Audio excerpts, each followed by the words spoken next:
प्यारे बच्चों, good morning.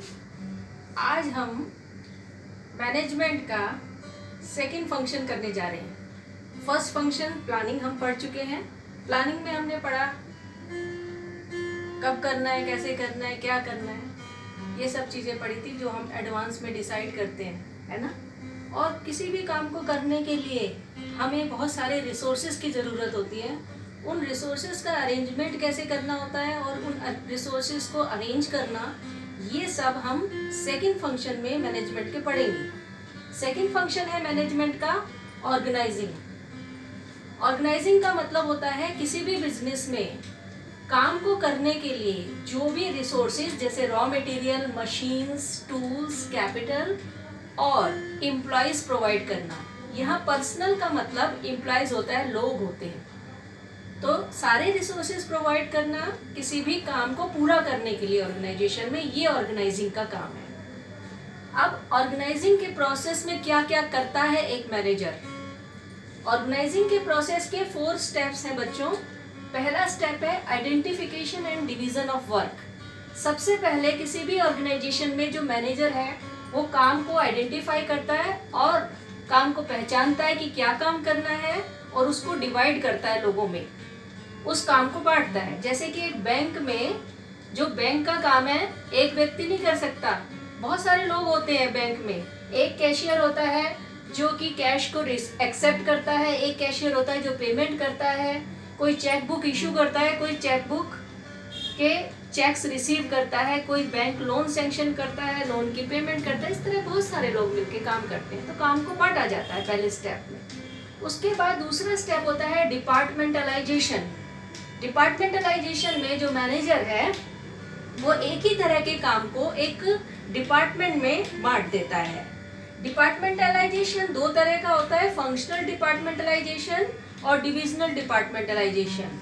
Functional departmentalisation जो होता है उसमें फंक्शंस के बेस पे डिपार्टमेंट बांटे जाते हैं।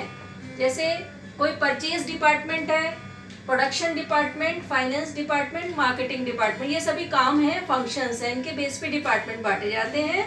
और फंक्शन के बेस पे डिपार्टमेंट वहाँ बांटे जाते हैं जहाँ किसी ऑर्गेनाइजेशन में एक ही प्रोडक्ट प्रोड्यूस होता है। अगर किसी डिपार्टमेंट में, किसी बहुत बड़े ऑर्गेनाइजेशन में कई तरह के प्रोडक्ट प्रोड्यूस किए जाते हैं तो वहाँ पर डिपार्टमेंटलाइजेशन का रूप बदल जाता है, जिसे डिविजनल डिपार्टमेंटलाइजेशन कहते हैं।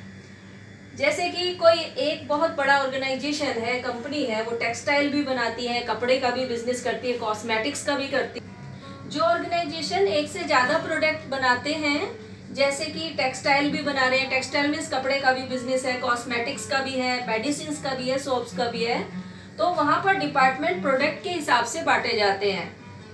अच्छा, ये तो 2 तरह के डिपार्टमेंटेशन हो गया। इसके बाद है तीसरा स्टेप है कि असाइनमेंट ऑफ ड्यूटीज। जो लोग काम कर रहे हैं उन लोगों को उनके स्किल, क्वालिफिकेशन, एबिलिटीज, कैपेबिलिटीज और एक्सपीरियंस के बेस पर ड्यूटीज असाइन की जाती है, काम दिया जाता है।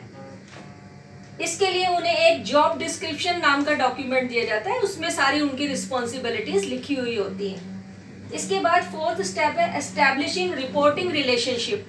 इसका मतलब होता है सुपीरियर सबऑर्डिनेट रिलेशनशिप एस्टैब्लिश करना। सुपीरियर सबऑर्डिनेट का रिलेशनशिप अथॉरिटी पे डिपेंड करता है। जिसके पास ज्यादा अथॉरिटी है वो सुपीरियर हो गया, जिसके पास कम अथॉरिटी है वो उसका सबऑर्डिनेट हो गया। तो यहाँ पर सबको पता चल जाता है जब रिपोर्टिंग रिलेशनशिप एस्टैब्लिश होता है कि कौन किसका बॉस है, किसको रिपोर्टिंग करनी है, तो ये भी क्लियर हो जाता है और सब अपना काम करना शुरू कर देते हैं। इसी से ही पता चलता है कि जिसके पास सबसे ज्यादा अथॉरिटी है वो टॉप लेवल है, जिसके पास उसकी कंपैरेटिवली कम अथॉरिटी है वो मिडिल लेवल है, और जिसके पास मिनिमम अथॉरिटी है वो लोअर लेवल के लोग हैं। तो इस तरह से हमने देखा कि ऑर्गेनाइजिंग के ये 4 स्टेप होते हैं। बच्चों, इनको ध्यान से समझिएगा, ध्यान से पढ़िएगा और अच्छे से पढ़ाई करो। अगली वीडियो में हम ऑर्गेनाइजिंग की इम्पोर्टेंस पढ़ेंगे। Thank you.